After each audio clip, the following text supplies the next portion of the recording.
sampai hari ini semua masih pada baik, sehat, masih hidup, itu karena pertolongan Tuhan. Amin. Berarti selama kita hidup, lakukan yang terbaik untuk Tuhan Yesus. Karena Yesus sudah memberi yang terbaik bagi kita. Karena tidak dapat tertandingi kuasanya, jauh lebih segala yang ada di muka bumi ini. Yang percaya tepuk tangan yang paling mantap pada hari. Haleluya.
Haleluya.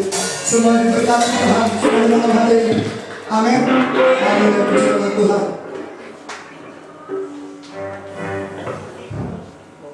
Silakan duduk kembali Bapak.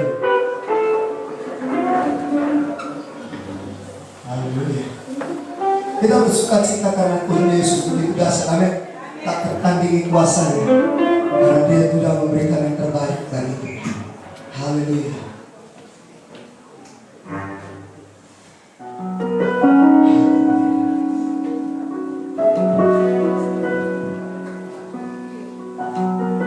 Mari kita siapkan hati kita. Dan sebelum kita masuk ke dalam memberikan kebenaran firman Tuhan, Bapak Pendeta James Samir untuk boleh menyalakan lilin Natal pada malam hari ini. Sebelum kita masuk ke dalam kebenaran Tuhan.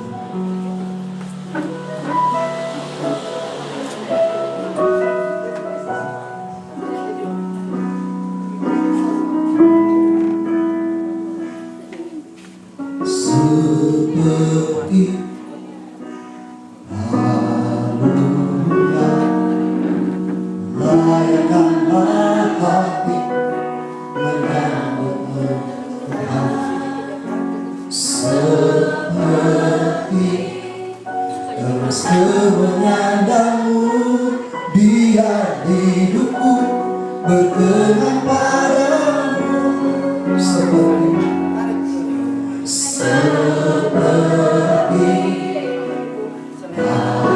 halunya layakkanlah hati menyambutmu Tuhan.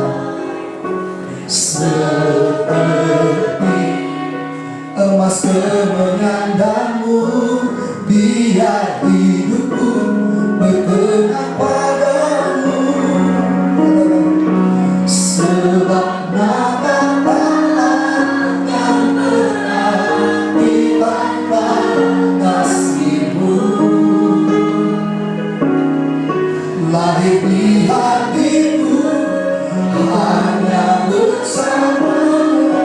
Yesus ku rasakan selalu indahnya hatiku. Haleluya. Dengan pujian ini, karena seperti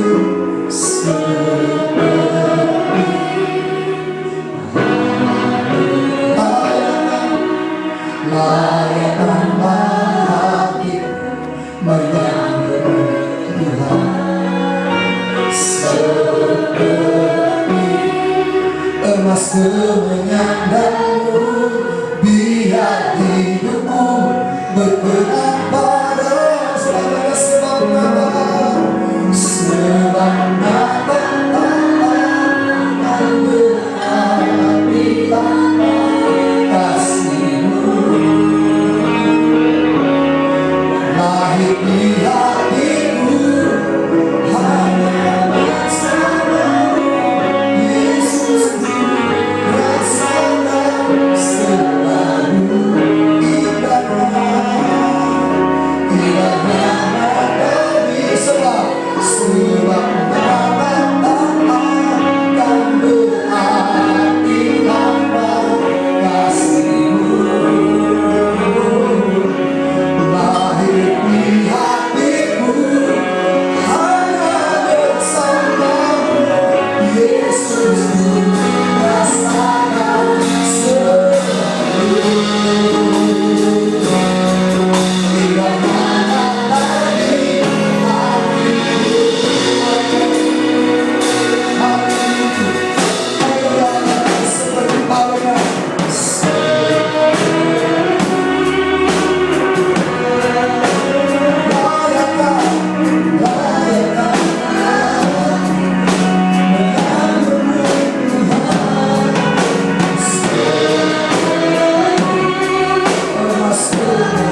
pagi hari ini kami mau menikmati Tuhan. Kami mau menikmati merasakan zaman kuasa-Mu ya Tuhan. Sebab kami tahu kami punya Tuhan bukan Tuhan yang mati, tapi Tuhan yang hidup, berkuasa, dan Dia ada di tempat ini. Tuhan hadir di tempat ini.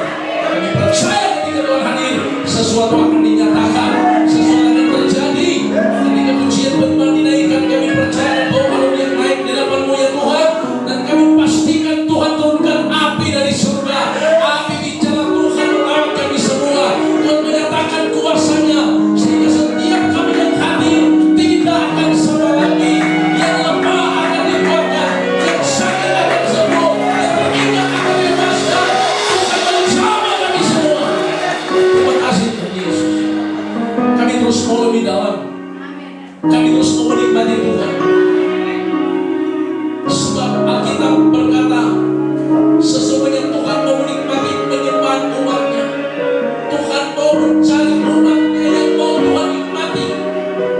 Tuhan mau kita semua betul-betul Dia menikmati pujian dan penyembahan kita di hadapan Tuhan. Dia mau kita betul-betul Tuhan mau merasakan ada mau yang tahu dari penyembahan-Mu. Dia mau kita betul-betul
Hadirat Tuhan sangat kuat memenuhi tempat ini.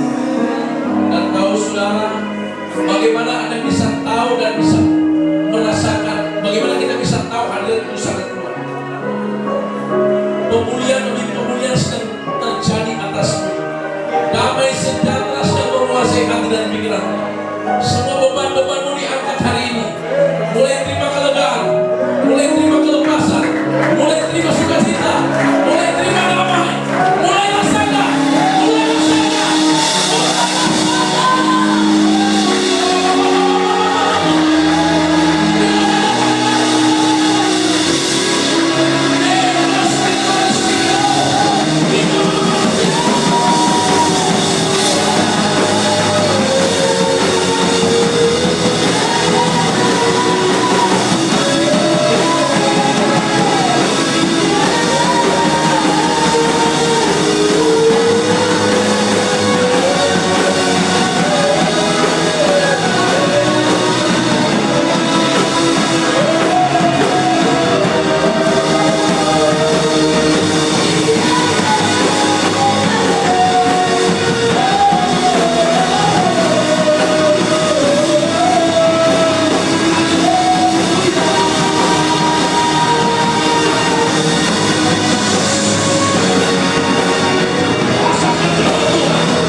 luar biasa.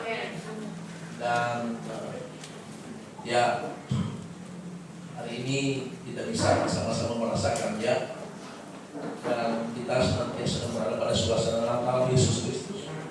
Tapi kemarin saya ada di Molopark, di Topatu, juga mendengar suasana gereja lokal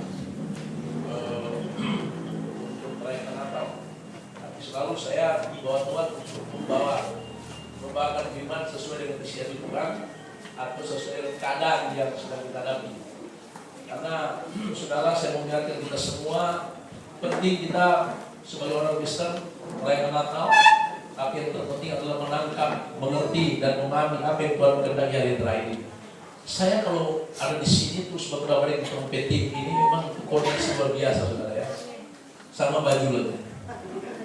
Ini trompeting Raja Wali, saudara, walaupun tidak sering ketemu, tapi ini tim-tim yang awal-awal kami bergerak di Rally KKR, bukan nanti sekarang kami sedang melaksanakan Rally KKR jalanan. Sudah 99 tahap kami berkeliling di saudara di masa pandemi. Sejak mendapat izin dari Polda, saya bersama tim Raja Wali menjalankan misi Rally KKR penginjilan jalanan di pasar-pasar, di pusat-pusat kota, di terminal-terminal, di tengah-tengah kampung. Dan sudah 99 tahap. Maksudnya sudah 99 kali kami berkeliling di saudara, dan sudah banyak menghadapi tantangan-tantangan, hujan, badai. Saudara tahu, saya banyak kali harus menyampaikan firman Tuhan di saat hujan keras. Yang penting musik sudah diamankan, main sudah ditutup dengan plastik, baru saya menyampaikan firman Tuhan. Hujan panas, saudara tahu, di masa pandemi ini betul-betul Tuhan membawa kami untuk bergerak dan menyampaikan apa yang Tuhan mau dengan kondisi keadaan yang sekarang terjadi. Saudara, orang bilang begini, mau tidak takut dengan corona, kita bilang mana corona kurang malu kata orang, ya, saudara ya. Jadi yang penting kita harus mengikuti protokol kesehatan, karena saya setiap menyampaikan firman Tuhan, sebelum menyampaikan firman Tuhan di jalan-jalan, di pasar-pasar, saya harus juga menyampaikan dulu tentang protokol kesehatan yang perlu kita perhatikan, bagaimana kita menghindar dari virus ini dengan memakai masker, rajin cuci tangan dan menjaga jarak. Nah, ini adalah pola cara yang terbaik yang kita lihat bersama untuk menghindar dari virus ini. Tapi yang terpenting saya katakan di jalan-jalan bahwa kita senantiasa sedang menjalankan misi surga, di mana harus memperhatikan protokol surga. Protokol surga kenapa harus diperhatikan? Karena sudah banyak umat Tuhan hari-hari ini sudah melanggar protokol surga. Artinya apa? Di kerajaan surga juga punya peraturan-peraturan. Dalam artian bukan peraturan-peraturan yang mengkerdilkan iman kita, bukan. Artinya ada aturan-aturan yang harus nanti kita patuhi dalam firman Tuhan. Karena setiap kita telah menjadi warga surga, berarti kita harus memiliki prinsip-prinsip surga dan memiliki pola hidup pola surga. Nah, prinsip-prinsip surga dan pola hidup pola surga yang harusnya kita jalankan itu banyak yang tidak dijalankan lagi oleh umat Tuhan. Saudara tahu, waktu pandemi COVID-19 muncul, tim kami yang sebelumnya sudah melayani KKR penginjilan jalanan di tempat-tempat tertutup, di gedung-gedung, di bangsal-bangsal 2015, 2016, 2017, 2018, masuk 2019. Jadi kami 5 tahun itu Rally KKR berkeliling saudara, ya, karena memang saya harus menjalankan panggilan saya sebagai penginjil. Jadi tidak bisa tahan kalau tidak bisa menginjil sesuai panggilan. Jadi 4 tahun, 5 tahun kami berkeliling, membuka alat musik di mana-mana, bekerja sama dengan pemerintah dan gereja lokal. Kami bawa musik sendiri, sudah tahu, musik-musik sampai 2 mobil kami bawa. Karena itu full tim, full musik kami bawa. Memang ekstra tenaga keluar dan banyak yang keluar, korban uang, korban perasaan, korban waktu, semua kami lakukan. 5 tahun sudah tahu kami bergerak, saya berteriak sendiri. Saya sendiri jadi pembicara. Sudah tahu kemuliaan hanya bagi Tuhan. Dari mana datangnya kekuatan itu? Kalau bukan dari Tuhan semua, karena saya cuma alatnya Tuhan. Tetapi masuk ketika pandemi masuk, sudah tahu, terdiam semua. Jadi terdiam. Sebagai penginjil, diam dulu, langsung diam, tidak bisa berbuat apa-apa. Nah, di saat yang itu saya merenung dan berdoa. Di saat saya merenung dan berdoa, Tuhan mulai berbicara banyak hal tentang keadaan yang terjadi, termasuk corona ini muncul.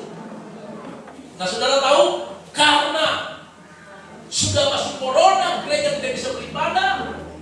Sudah bisa beribadah, sudah semua dilarang karena rawan di tempat tertutup. Saudara tahu, dan saya mulai berdoa dan Tuhan kasih saya visi.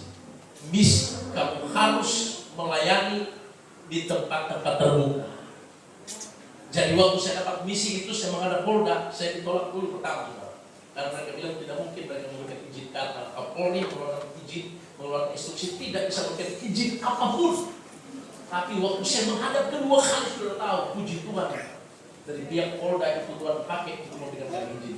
Waktu dapat izin itu, tanda ini misi dari surga. Baru kami bergerak, sudah tahu, di pasar-pasar. Di pasar-pasar, di tengah-tengah kampung, dan di situ saya melihat bagaimana umat Tuhan yang sudah tertekan berbulan-bulan tidak bisa beribadah. Waktu orang turun di tengah jalan, orang datang semua, sudah tahu. Di kampung-kampung, ibu-ibu, bapak dulu di got, sudah tahu. Dulu di got. Maksudnya di got itu kan ada apa kan? Ada saluran. Orang dulu di situ semua. Banyak respon mereka. Nah, kalau tempat terbuka kan tidak berdempetan, namanya tempat terbuka. Dan itu terus buat bawah, sudah tahu. Sudah 99 tahun. Dan inti dari misi surga ini saya bagikan kepada umat Tuhan. Walaupun kita sedang berada di ibadah Natal, karena ini cuma isi dari Tuhan, saya sampaikan. Jadi misi utama itu adalah bahwa memang akhir zaman kita perlu tahu, ya, kita sedang menghadapi keadaan dunia ini. Jadi keadaan dunia yang kita hadapi ini memang keadaan yang penuh misteri, yang digoncangkan. Maka ketika corona muncul, itu sudah tertulis akan muncul penyakit sampar. Jadi Tuhan ingatkan saya untuk menyampaikan kepada umat Tuhan tentang keadaan yang terjadi. Ini semua bisa terjadi. Itu mengingatkan bahwa memang kita sedang berada pada akhir dari akhir zaman, dan tidak bisa main-main lagi hidup kita ini. Saya jelaskan bagaimana hati Tuhan berbicara kepada umat Tuhan. Saudara tahu bahwa sesungguhnya, saya sudah bilang begini saudara, positif yang muncul ini corona, dia penilai positif adalah karena di akhir zaman sebelum corona, banyak umat Tuhan sudah kehilangan kelaparan dan kehausan akan Tuhan. Banyak umat Tuhan tidak takut Tuhan lagi. Banyak umat berikut arus dunia, menyeleng di hadapan Tuhan. Dan dengan keadaan seperti itu juga, iblis mengambil kesempatan. Dia mengambil kesempatan. Daniel pasal 11 ayat 31-32, dia tentaranya muncul menajiskan tempat-tempat itu supaya itu menghapuskan korban sehari-hari. Artinya umat Tuhan tidak ada korban lagi yang dinaikkan, tidak ada ibadah, tidak ada korban. Ini maksudnya ibadah itu korban kita kepada Tuhan. Jadi semua hal ini bisa terjadi. Nah, saudara tahu kalau ini semua bisa terjadi, apa yang Tuhan mau buat kita semua? Apa yang dikehendaki Tuhan waktu keadaan dunia kita yang kita hadapi sekarang, menghadapi keadaan yang bergoncang, kesukaran di mana-mana terjadi. Bahkan dengan demikian kesukaran terjadi, banyak umat Tuhan sifatnya berubah. 2 Timotius pasal 3, sifat manusia banyak yang mulai berubah-ubah. Nah, semuanya ini bisa terjadi karena memang Tuhan sedang mempersiapkan umat kepunyaannya. Bilang amin saudara.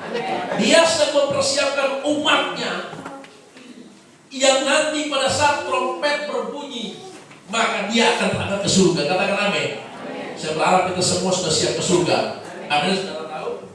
Nah, jadi begini saudara tahu, orang berkata begini, banyak mereka bertanya barangkali saya begini, Pak Pendeta coba tolong menjelaskan kenapa pendeta banyak yang mati. Memang tercatat yang ke-50-an 100 pendeta yang meninggal saat pandemi COVID-19.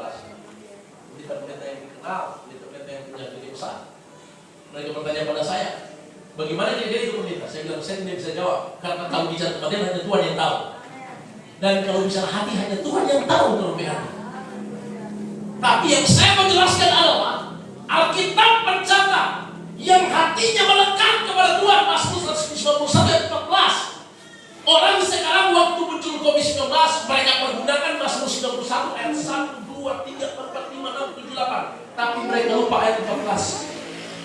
Ayat ini Alkitab bilang dalam minuman yang tinggi, engkau tidak perlu takut bila setan malam akan muncul, penyakit corona akan muncul, engkau tidak perlu takut. Itu tidak bisa menimpa engkau kata Tuhan. Dan sudah terjadi 10.000, 10.000, ribuan yang mati sudah kira engkau tidak bisa takut. Engkau hanya diam saja. Kenapa? Sebab Tuhan adalah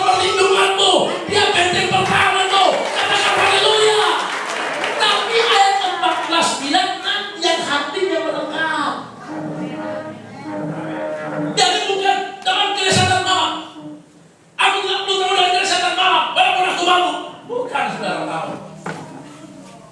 Walaupun hati iri, walaupun iri hati, ada iri hati, dendam, amarah, ada kepahitan. Walaupun hati ini licik, aku tidak perlu tahu dengan tidak saya tertolak penyakit sabar. Karena itu saudara tahu.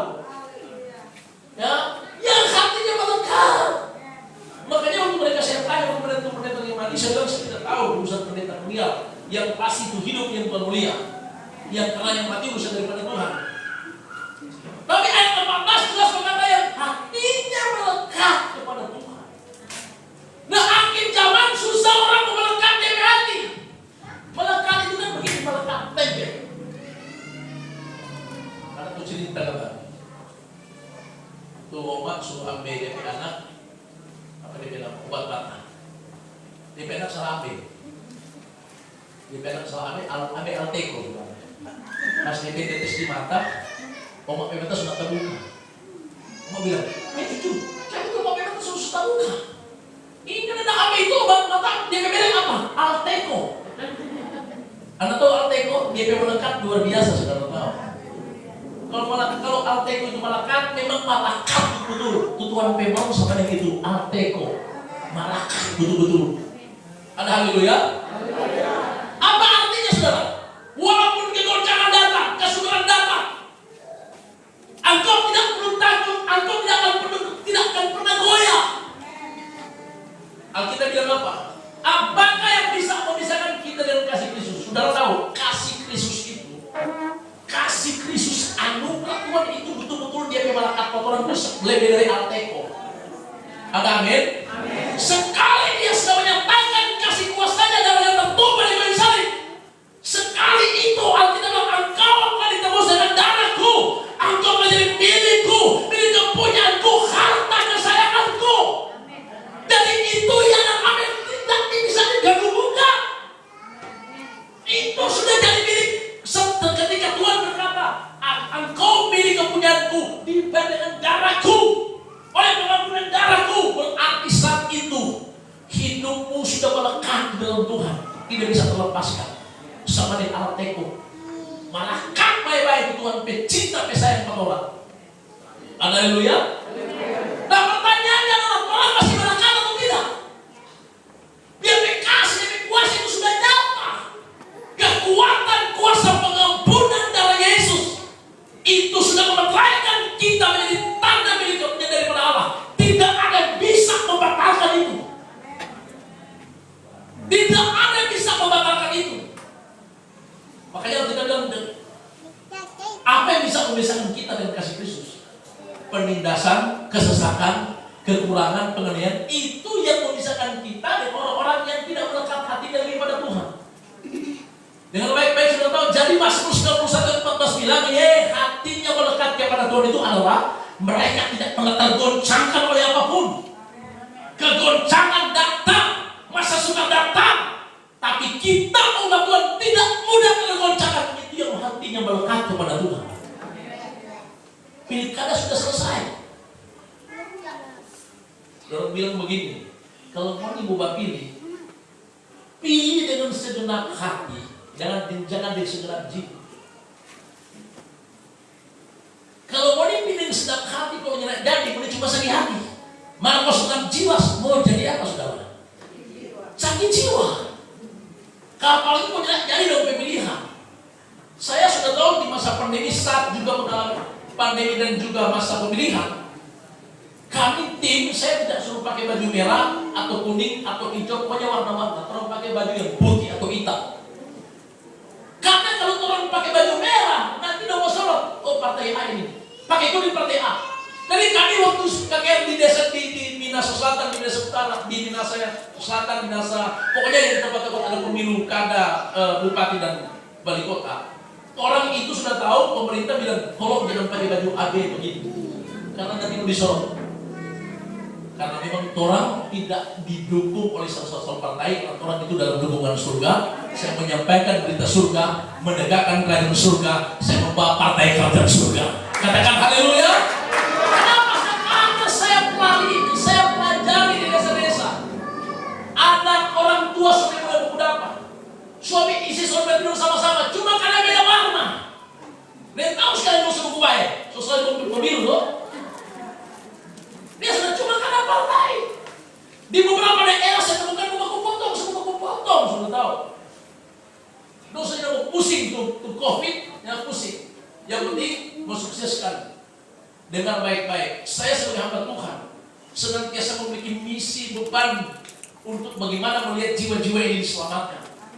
Karena hari ini jangan main-main lagi, saudara tahu. Apakah keadaan dunia yang terjadi Tuhan tidak izinkan? Tuhan izinkan ini bisa terjadi. Coba baca Amos 3 ayat 6. Ya, Amos 3 ayat 6 dikatakan begini. Adakah sangkakala ditiup di satu kota dan orang-orang tidak gentar? Adakah terjadi malapetaka di satu kota dan Tuhan tidak melakukannya? Adakah terjadi malapetaka? Adakah terjadi kegoncangan? Adakah terjadi virus corona? Semua yang terjadi, Alkitab bilang, apakah Tuhan tidak melakukannya? Terus ayatnya, ayat 7. Sungguh Tuhan Allah tidak berbuat sesuatu tanpa menyatakan keputusan kepada hamba-hambanya. 5 tahun sebelumnya kami sudah teriak-teriak menyampaikan berita surga untuk memberitahukan kepada umat Tuhan yang harus lebih hidup sungguh-sungguh dengan Tuhan, mesti melekat hatimu pada Tuhan. Kenapa? Karena akhir dari akhir zaman politik setan itu menyeret umat Tuhan untuk terputus hubungan dengan surga. Banyak umat Tuhan hatinya mulai menjadi licik, hati mulai ada kedengkian. Tuhan bilang hari-hari ini Tuhan mau cari orang yang hatinya melekat kepada Tuhan. Amin, saudara tahu? Itu maksudnya apa? Walaupun kadang pun apa yang terjadi, kita tidak bisa terpisahkan dengan kasih Kristus. Saya kasih contoh. Barang siapa mempertahankan nyawa, kehilangan nyawa. Barang siapa tidak mempertahankan nyawa, akan mendapatkan nyawa. Artinya apa, saudara? Kalau kita ini hidup betul-betul nomor satu kan Tuhan, dengan kondisi apapun nomor satu Tuhan, itu melekat hati kepada Tuhan. Sudah tahu akhir-akhir ini setan berusaha membuat itu terempe kelekatan itu kepada Tuhan itu mulai hilang, mulai berkurang. Jadi saya umpamakan begini, mari kita ciptakan hidup kita itu betul-betul setiap kali untuk memiliki lem yang tajam, yang betul-betul melekat sekali. Ini boleh tak bisa. Itu dari mana? Dari hati yang dalam. Karena Tuhan melihat hati, bilang sama-sama melihat hati. Dari akhir zaman tidak ada yang bisa bersandiwara, karena Tuhan lihat hati kita. Cuma Tuhan yang tahu hati kita. Bilang sama-sama, cuma Tuhan yang tahu hati. Dan apakah Tuhan tidak tahu apa yang kita butuhkan? Tuhan sangat tahu yang kita butuhkan. Ini tanggal berapa, saudara? 13, 14, 15, 16, 17, 18, 20. Kurang berapa di tanggal 25? Nah, masa dia itu baju tanggal berapa? Tanggal seperti ini. Apakah Tuhan bilang? Tuhan sangat tahu kebutuhan saudara. Nah, tapi kalau terlebih hati kurang memikirkan kebutuhan, mulai mengeluh, mulai merajuk, berarti itu lem mulai terlepas. Sudah melekat. Ya, Alkitab bilang begini, jangan kamu khawatir tentang apapun juga. 1 Petrus 5 ayat 7. 1 Petrus 5 ayat 7. 1 Petrus 5 ayat yang ke-7 dikatakan begini. 1 Petrus 5, serahkanlah segala kekhawatiranmu kepadanya. Kelas-kelas baca sebab. Saudara, apa arti khawatir? Khawatir itu pikiran bercabang, pikiran terbelah, atau ragu. Itu khawatir. Nah, kalau kita khawatir berarti hatimu tidak melekat lagi kepada Tuhan. Haleluya, saudara. Serahkanlah kekhawatiranmu kepada Tuhan. Apa arti takut? Takut artinya sesuatu yang belum terjadi, dia sudah takut. Itu namanya khawatir, maksudnya, bukan takut. Khawatir artinya takut sesuatu yang belum terjadi. Itu namanya khawatir. Waktu kita mulai khawatir, jangan. Nah, ini corona ini saudara tahu, banyak sekali orang bikin khawatir, takut sesuatu yang belum terjadi. Dan dulu sama-sama di rumah membantu saya di duduk. Kaki corona. Jangankan orang batuk, kadang-kadang orang baku dapat sudah curiga. Ini corona ini dari penyakit dari apa? Saling mencurigai. Sudah curiga sudah, jangan karena corona, jangan sudah virus. Khawatir, takut sesuatu yang belum terjadi. Memang tidak gampang sudah tahu untuk Anda tidak khawatir menghadapi keadaan sekarang. Tapi justru serangan setan itu Waktu kita khawatir berarti ya kelekatan kita mulai. Jadi Tuhan tidak pernah melepaskan kita. Kita yang melepaskan dari diri dari Tuhan. Ada haleluya saudara. Makanya sungguh ketika hatimu tetap melekat kepada Tuhan, dikatakan apa? Aku akan meluputkan engkau dari kesesakan. Aku akan membentengi engkau. Aku akan melindungi engkau. Aku akan memberkati engkau. Kenapa? Karena hatimu itu bicara kehidupan. Segenap hidupmu itu ada pada Tuhan. Sudah serahkan kepada Tuhan dalam lindungan kasih-Nya. Artinya engkau tidak perlu takut lagi karena hidupmu sudah total kau serahkan kepada Tuhan. Tolong siapa namanya? Ya. Tolong HP-mu dikasih. Ya. Ya kamu. Oke. Ini HP ini adalah pergumulan. Ini HP adalah pergumulannya, kekhawatirannya, ketakutannya. Nah, jadi begini, serahkan kepada Tuhan. Mari. Kasih. Jadi begini, serahkanlah total kehidupanmu, kekhawatiranmu, ketakutanmu, segenap hidupmu, persoalanmu, masa depanmu, rumah tanggamu, kebutuhanmu, serahkan pada Tuhan. Mari. Ini kebutuhan kita, belum kita serahkan, lepas ke tangan. Jangan berpikir tangan. Dan ini kita bisa pulang. Jadi serahkan itu berarti kita sudah beri total ke Tuhan. Jadi hidupmu, pergumulanmu itu ada di dalam genggaman tangan Tuhan. Apakah Tuhan tidak mampu untuk memberikan jawaban atas persoalan di sini? Coba sini. Tapi yang jadi persoalan adalah waktu kau menyerahkan hidupmu pada Tuhan, Tuhan ketaatan. Terus aksinya ini. Ini tandanya berarti tidak berhenti bermain game. Coba tahan. Ini namanya, ini persoalan yang terjadi. Kita tahan menahan seperti ini. Engkau bijaksana total. Ini kehidupanmu. Engkau berdoa Tuhan Yesus, aku tidak pernah takut dengan bahaya masalah. Tapi besok doa, kau katakan, aduh, kira-kira begini masalah. Ini tahan, jangan ditahan. Serahkan total kepada Tuhan. Itu namanya melekat hatimu kepada Tuhan. Beri tepuk tangan yang mulia bagi Tuhan.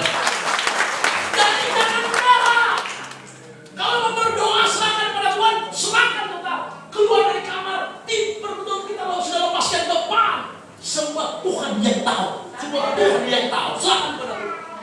Tapi ada tapinya. Waktu kau berdoa menyerahkan kepada Tuhan, Anda akan menghadapi serangan. Serangan itu dari mana? Dari pikiran. Siapa yang menyerang? Setan yang menyerang. Dia akan serang hidup saudara dan berkata, tidak mungkin doamu tidak berjalan. Tidak mungkin persoalan sakit. Bahaya ini. Akhirnya ada berperang lagi. Iya kan? Sudah. Hatimu mulai jauh lagi dengan Tuhan. Jadi hari ini saya memberitahu saudara, biarlah Tuhan temukan hatimu melekat kepada Tuhan. Artinya, jangan Tuhan dapat tidak dalam hidupmu ada kekhawatiran, ada ketakutan, ada kebimbangan. Coba Anda baca ayat ini, saya jelaskan kepada saudara yang Tuhan beri saya. Saudara tahu saya dari rumah tidak mempersiapkan khotbah. Saya cuma selalu mempersiapkan hidup saya. Jadi saya tutup di situ puasa. Apel satu untuk puasa namanya. Itu pekerjaan saya tiap hari cuma begitu doang, puasa tiap hari, melayani tiap hari, fokus hanya itu. Oke, baca Yosua 1. Dengar baik-baik ayatnya ya. Yosua 1 ayat 1. Sesudah Musa sama Tuhan itu mati, berfirman Tuhan kepada Yosua, abdiku saya terikat. Tuhan bilang begini pada Yosua, Tuhan berfirman kepada kita semua. Dengar. Oke, ayat 2. Hambaku Musa telah mati, sebab itu bersiaplah sekarang. Bersiaplah engkau menghadapi keadaan dunia sekarang. Bersiaplah sekarang untuk menghadapi akhir tahun 2020 masuk 2021. Seberangilah, masuklah ke tahun 2021. Kita sudah melewati banyak tantangan tentang peperangan hidup, termasuk yang kita hadapi sekarang, keadaan dunia bergoncang dan corona. Dengar. Engkau akan menyeberangi sungai Yordan. Sungai itu bicara sungai kematian, satu keadaan yang akan kita hadapi. Engkau dan seluruh bangsa itu negeri yang akan kuberikan kepada mereka, kepada orang Israel. Terus ayat 3. Perhatikan. Setiap tempat ini Tuhan bilang ke Yosua. Yosua belum pergi, masih Tuhan bilang. Setiap tempat yang akan dilihat telapak kakimu, setiap usaha pekerjaan